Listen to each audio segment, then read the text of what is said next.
নমস্কার, কেমন আছো তোমরা সবাই? ঘরকন্যা রিম্পার নতুন একটা ভিডিওতে তোমাদের সকলের স্বাগত। তো আজকে আমি বানাবো দুধ শুক্তো। তো আমি এখানে সমস্ত সবজিগুলো দেখো কেটে ভালো করে ধুয়ে নিয়েছি।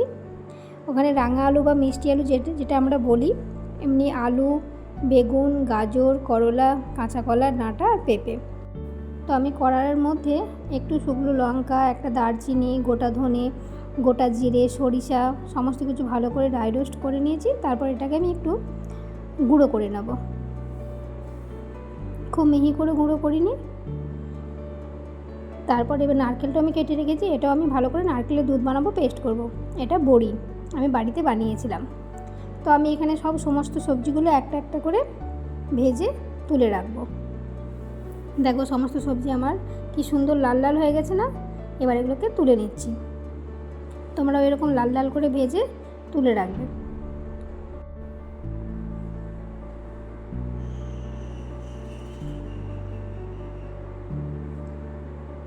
তারপর আমি এক এক করে সমস্ত সবজিগুলো আমার ভেজে তুলে রাখবো।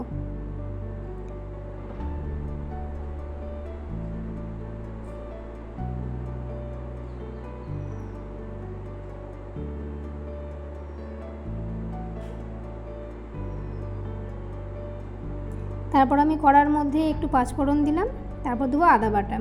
এই আদাটা তেলে দিলে খুব ছিটায়, তার জন্য আমি একটু হালকা করে হলুদ দেবো। তোমরাও দিয়ে দেখতে পারো, আদাটা কিন্তু আর ছিটাবে না। তারপরে আমি একটু টমেটো দেবো। টমেটোর সঙ্গে একটু নুন দিয়েছি আমি, কারণ টমেটো তাড়াতাড়ি ভালো করে নরম হয়ে যায়। তারপর আমি জিরে ধনের গুঁড়ো দিলাম, তারপর একটু লঙ্কার গুঁড়ো দেবো, দিয়ে একটু আমি জল দিয়ে ভালো করে মশলাটা হতে দেবো। তারপর দেখতেই পাবে আমার মশলাটা ভালো করে হয়ে গেলে, টমেটোটা ভালো করে গলে আসলে আমি এর মধ্যে সমস্ত ভেজে রাখা আমার যে সবজিগুলো ছিল সমস্ত এক এক করে দিয়ে দেবো।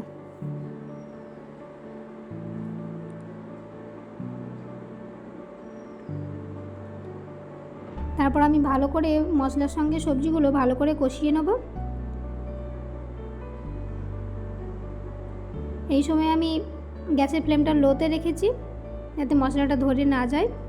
আর একটু নুন দিচ্ছি, কারণ আমার আগে আমি কোনো সবজিতে নুন সেরকম দিইনি। পরিমাণ মতো সবাই নুনটা দেবে। তারপর আমি প্রথমে নারকেলের দুধটা দিলাম, তারপর এমনি দুধ দিচ্ছি। কারো বাড়িতে যদি গরুর দুধ থাকে কি প্যাকেট দুধ থাকে, তারা সেরকমভাবেই দেবে। কারণ আমি এখানে যেহেতু জল ব্যবহার করছি না, একটু দুধটা বেশি দিলাম। আমার এমনিতেই সবজিগুলো সেদ্ধ হয়েই রয়েছে, একটু ঢাকা দিয়ে দিলাম। তো দেখো আমার সবজি এমনিতেই সেদ্ধ হয়েই রয়েছে, যেহেতু আমি সব তেলে ভেজেছি, তাও একটু ঢাকা দিয়ে আরও সেদ্ধ করে নিলাম।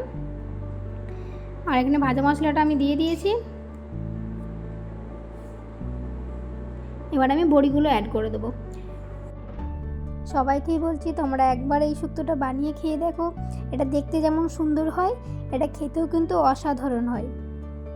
যাকে খাওয়াবে তারই মন জয় করে নেবে। কারণ আমি যাকে যাকে এই শুক্তো খাইয়েছি রান্না করে, তারা সবাই বলেছে সত্যিই সুন্দর হয়।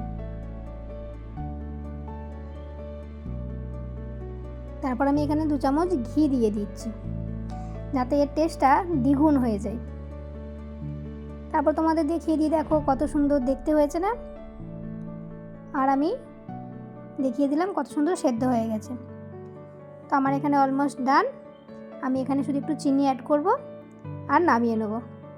তো দেখা হবে আবার একটা অন্য ভিডিওতে। ততক্ষণের জন্য সবাই সুস্থ থেকো, ভালো থেকো, টাটা।